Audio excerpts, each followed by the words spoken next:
राधे राधे, जय श्री कृष्ण। और आज है जेठ की अमावस्या। इसमें गंगा नहाने का बहुत ही पर्व अच्छा है। और क्या नाम, इसमें लोग गंगा नहाते हैं और दान पुण्य का भी बहुत महत्व है।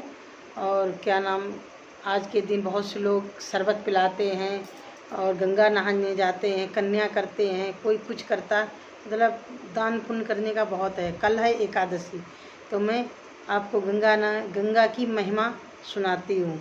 एक थे पंडित जी और एक थी पंडिताइन। दान पुण्य का क्या महत्व है, आपको पूरी वीडियो देखना फिर बताना। तो एक पंडित जी थे, एक पंडिताइन थी। पंडित जी बहुत ही क्रूर स्वभाव के थे, दान पुण्य नहीं करते थे। और पंडिताइन करती भी थीं तो उन्हें बहुत मतलब तकलीफ़ होती थी। वो दान पुण्य ना करते थे, ना किसी को करने देते थे। पंडिताइन करती थी, उनको भी डांट फटकार किया करते थे। तो पंडिताइन बहुत दान पुण्य करती थी। कोई भी आए भाट भिखारी तो दान दक्षिणा भी खूब करती थीं और खाना पीना जो भी हो वो खिलाया पिलाया करती थी। तो एक दिन पंडित जी वृद्ध हो गए, पंडित पंडिताइन दोनों लोग बहुत ज़्यादा वृद्ध हो गए।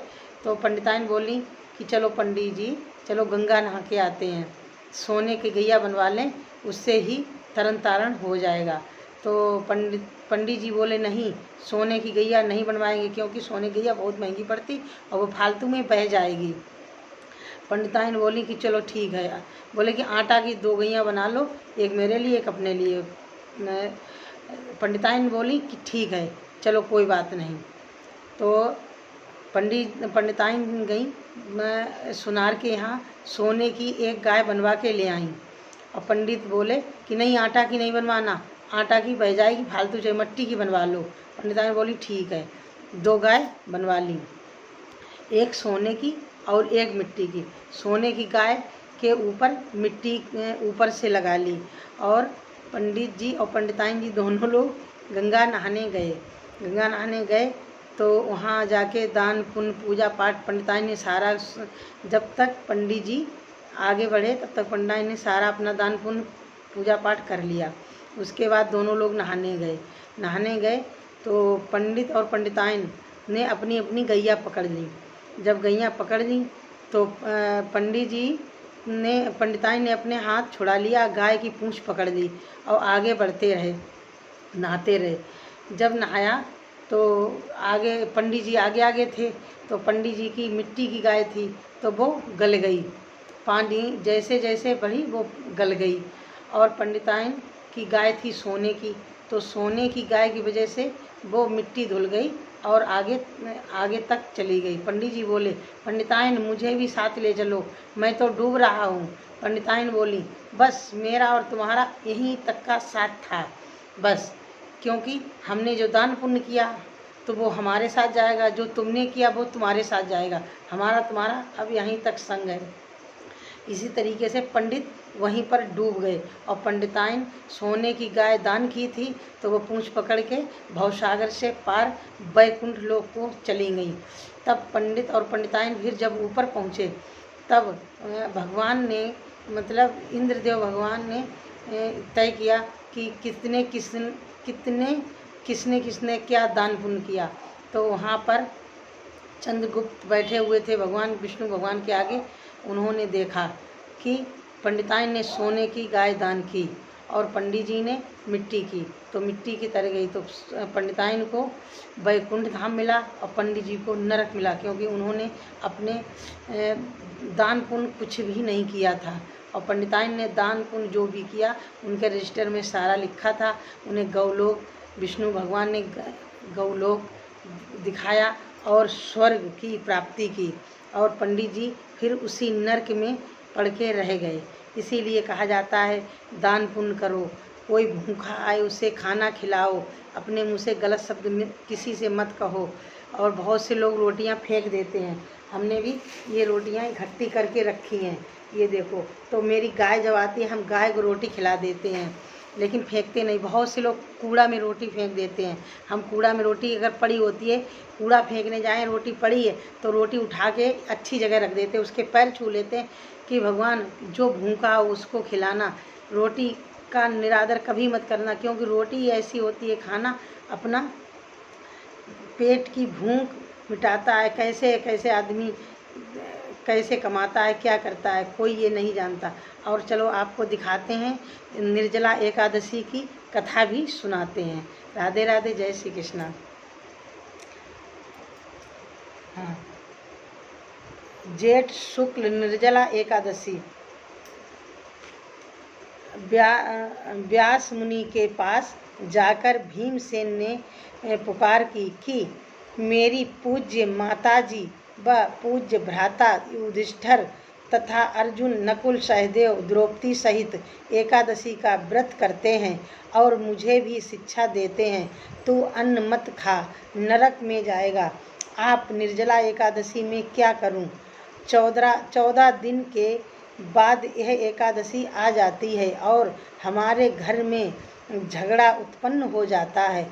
मेरे उदर में अग्नि का निवास हो है, उसे अन्न की आहुति ना दूं तो चर्बी को चाट जाएगा। शरीर की रक्षा करना मनुष्य का परम धर्म है, अतः आप ऐसा उपाय बताइए जिसमें सांप भी मर जाए और लाठी भी ना टूटे। ऐसा व्रत हो जो वर्ष में एक दिन करना पड़े। ये भीम ने पूछा। देखिए भीम को क्या पड़े और मन में व्याधियों का विनाश करने वाला हो। 24 एकादशियों का फल उनके करने से मिल जाए और मुझे स्वर्ग में संबंधियों से साथ ले जाएं। व्यास जी बोले, ज्येष्ठ शुक्ल पक्ष की एकादशी का नाम निर्जला एकादशी है। ठाकुर जी का चरणोवतक वर्जित नहीं, कारण कि वह तो अकाल मृत्यु को हरण करने वाला है। जो निर्जला एकादशी का व्रत श्रद्धा सहित करता है उसे 24 एकादशी का फल मिलता है, निश्चय स्वर्ग को जाता है। व्रत में पितरों के निमित्त पंखा, छाता, कपड़े का जूता, सोना, चांदी या मिट्टी का घड़ा और फल इत्यादि दान करने से मीठे जल की प्याऊ लगा दें। हाथ स्मरणी रखें। सुख से ओम नमो भगवते वासुदेवा का मंत्र पढ़ें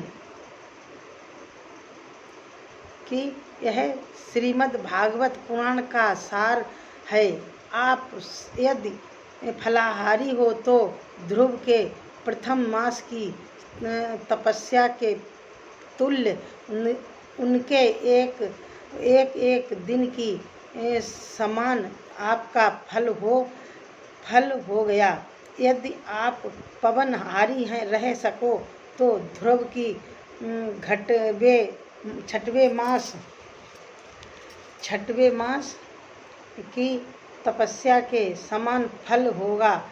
श्रद्धा को पूर्ण रखना, मानसिक का संग न करना, नास्तिक का संग न करना, दृष्टि में प्रेम का रस भरना, सबको वासुदेव का रूप समझकर नमस्कार करना, किसी के दिल की हिंसा न करना, अपराध करने वाले का दोष क्षमा करना, क्रोध का त्याग करना, नाम सत्य भाषण करना, जो हृदय में प्रभु की मूर्ति का ध्यान रखते हैं और मुख से उदास अक्षरे मंत्र का ज्ञान करते हैं, वह पूर्ण फल को प्राप्त करते हैं। दिन भर भजन करना चाहिए। रात्रि को रामलीला, कृष्ण लीला कीर्तन के सहारे जागरण करना चाहिए। दशमी के दिन प्रथम ब्राह्मणों को दक्षिणा दें, फिर भोजन खिलाकर उनकी परिक्रमा कर लें। अपने पग पग का फल ब्राह्मणों से अश्वमेध यज्ञ के समान हो। वर मांग ले, ऐसी श्रद्धा भक्ति से व्रत करने वाला कल्याण को प्राप्त होता है। जो प्राणी मात्र को वासुदेव ही की प्रतिमा समझता है, उसको मेरी कल्याण लाखों प्रणाम के योग्य कहती हैं। निर्जला का महत्व सुनने से दिव्य